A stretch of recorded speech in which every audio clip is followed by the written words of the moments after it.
Welcome you guys to my lesson today. And firstly, we will look back at something that we have learned.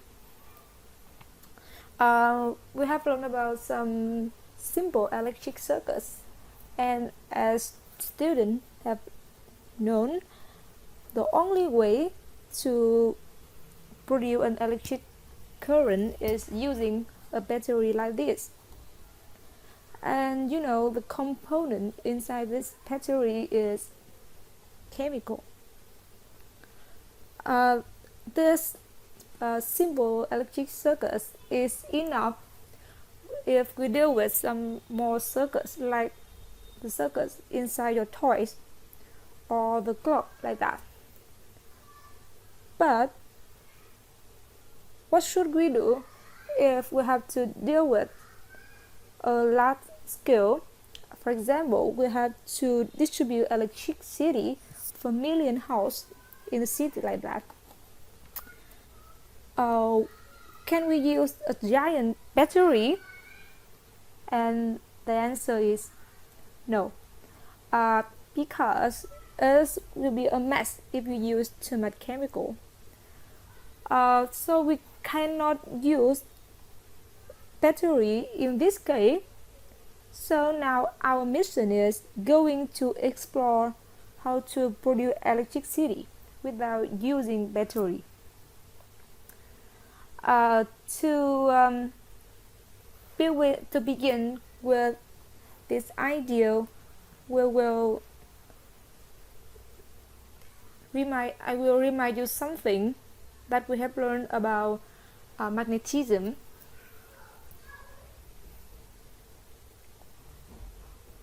If you pass a current to go through a coil like this, so it will generate a magnetic field around it.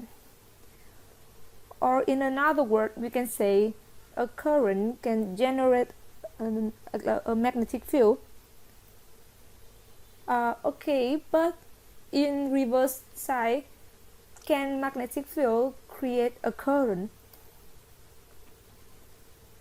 We will begin with this idea, and now we will have some experiment to find out the answer for the question.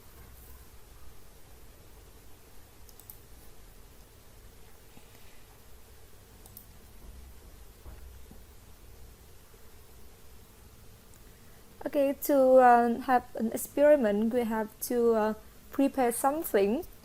And this preparation is we have to answer the three questions here. The first one is what to measure. The second one is what tool to be used for this measurement, and the setup of the experiment. As you know, our experiment is to find out the answer for the question if a magnetic field can create a current. So the thing that we have to measure is, of course, is electric current, and we have to find out the equipment for this measurement. To measure the electric current, as you know, we will use the ammeter, but in some case the ammeter is not sensitive enough to measure a very small current, so we need a more sensitive one, and in this case we will use a galvanometer.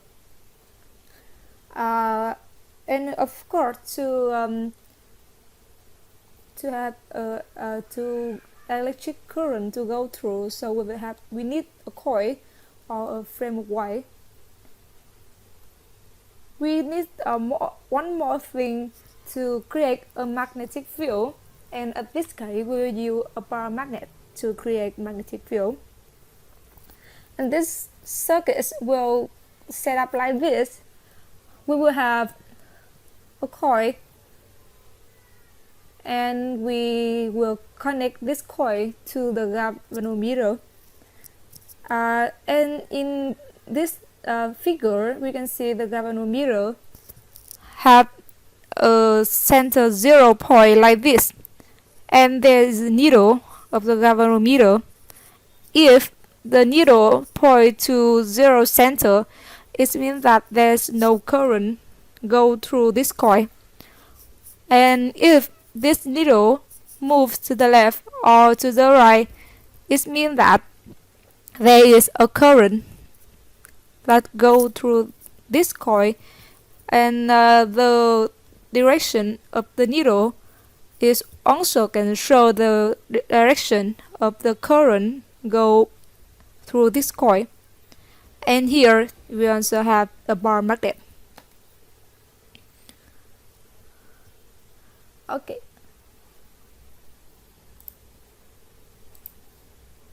So now we will go to the main point of this lesson today, as we will going to have the experiment.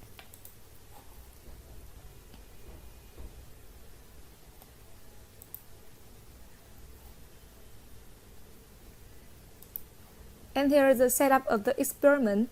As I mentioned, is a galvanometer. And you can see here the galvanometer have this 0 center point, and this is a needle of the galvanometer.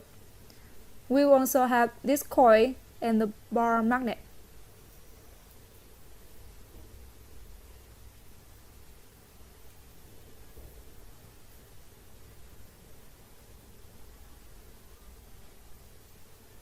Okay, so let's start.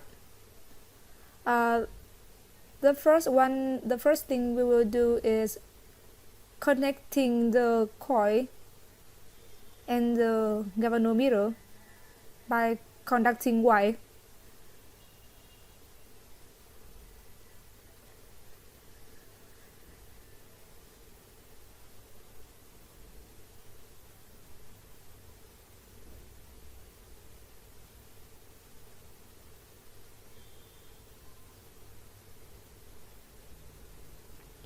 Okay, so now we will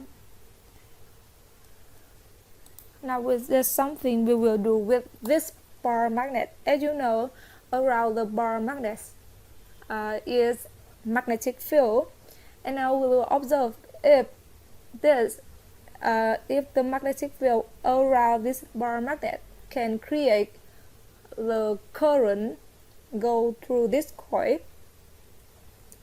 Now we think we will put the bar magnet in the vertical direction, and now we will can we see if you put this bar magnet inside the coil, you will see the needle of the galvanometer move.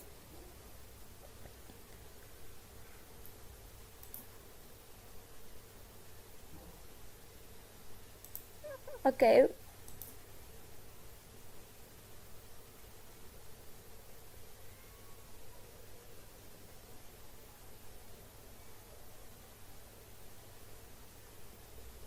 See, if we put the bar magnet go inside the coil, the needle of the galvanometer move. It means that there is a current go through the coil.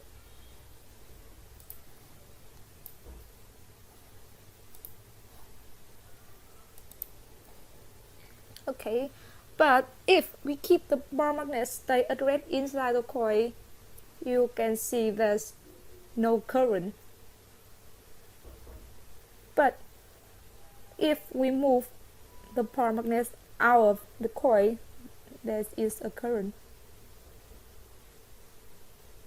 Now we will move the coil. Okay, if we move the coil, go in the current, but if we keep it stay addressed, there's no current.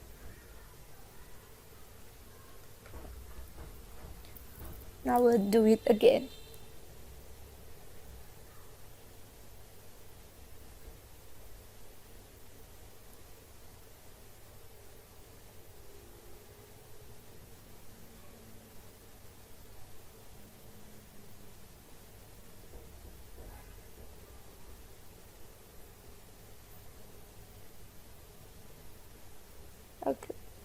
And now we move the bar magnet,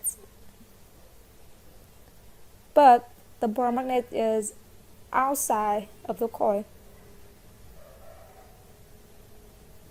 and you can see there's no current.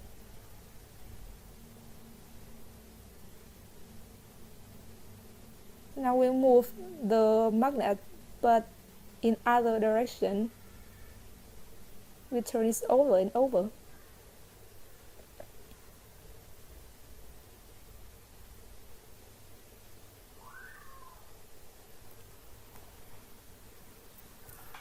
There's still no current.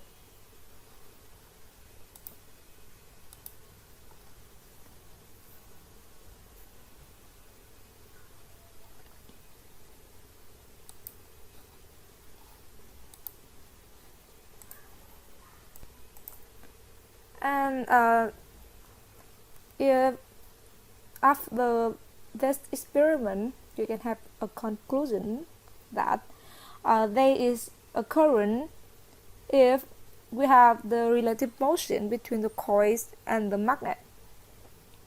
But now I will do some more case to know that if there any other way that we can do to have the current. So now we will move to another case.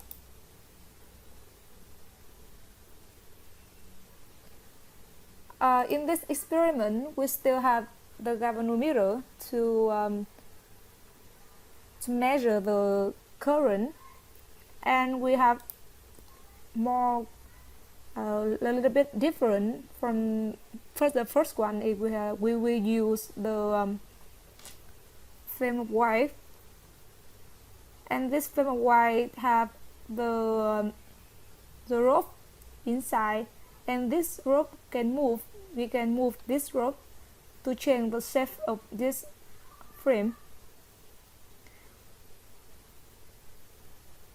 The first thing we will do is also connecting the frame with the galvanometer by conducting wire.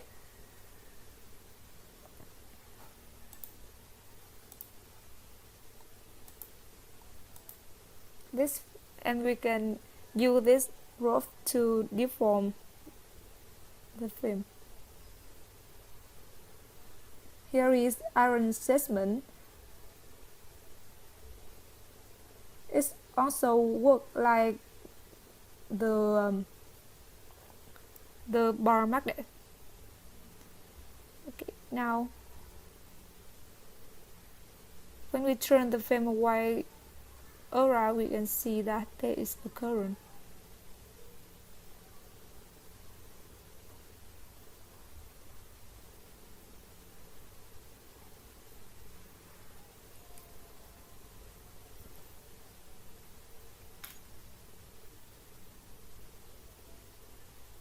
Now we will do another thing.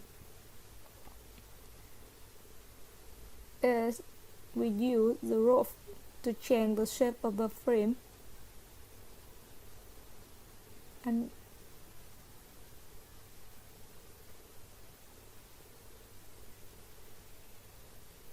when we deform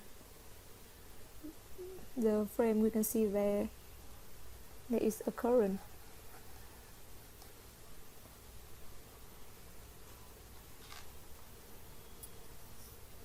Now we will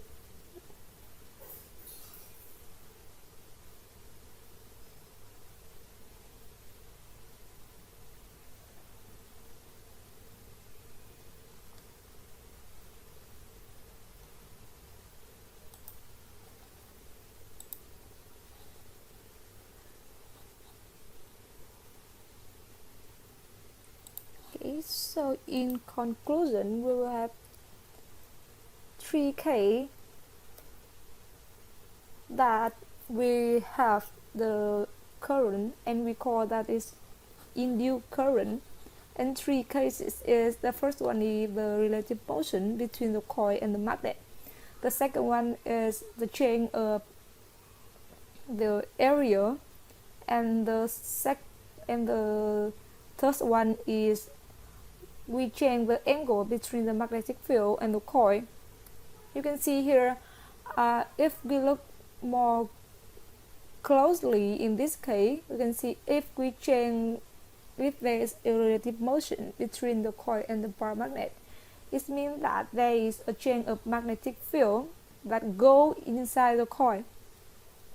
And the case number 2 is the change of the area of the frame, and the third one is the change of the angle. Okay, so if we have the final conclusion about the phenomenon, it should be so long because we have 3 more cases like that.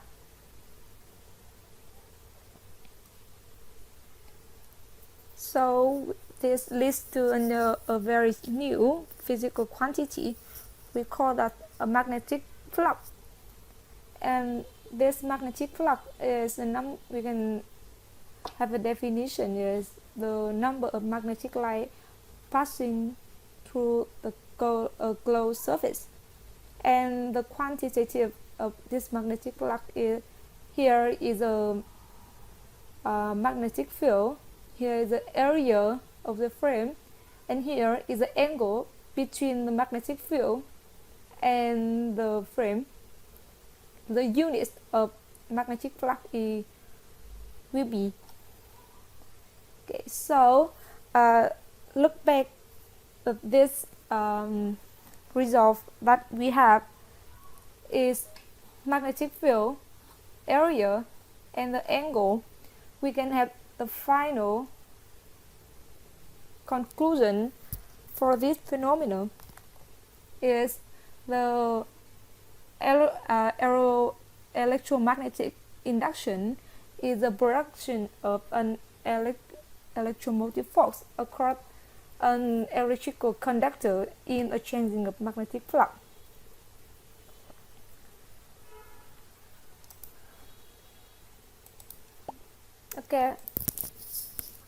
Okay, but now there's some more thing we can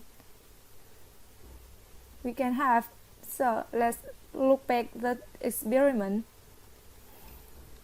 and now we will consider more about the direction of the needle.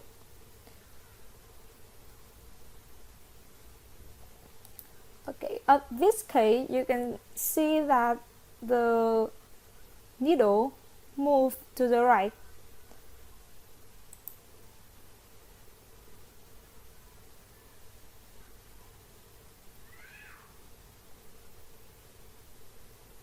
Okay, and when we put down, the needle move to the left. Okay, so now I will repeat again.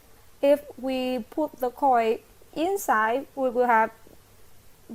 will see the needle move to the right, and when we put out, the needle move to the left.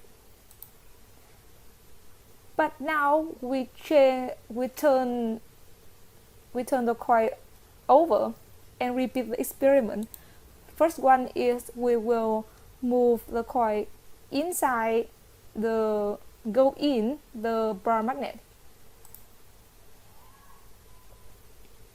Oh, you can see we can see the same phenomena because it's in electromagnetic induction, but the direction of the needle is opposite with the previous case.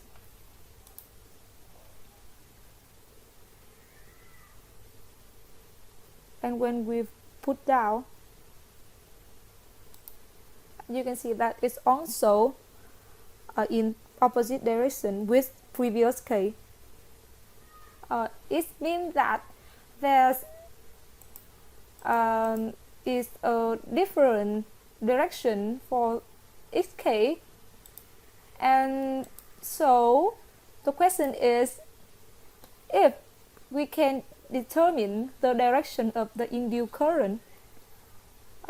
It may be obey to one of this law, and the second one is how to change the strength of the induced current if we want to make it more stronger or weaker. And here's it, the two questions you can like investigate at home.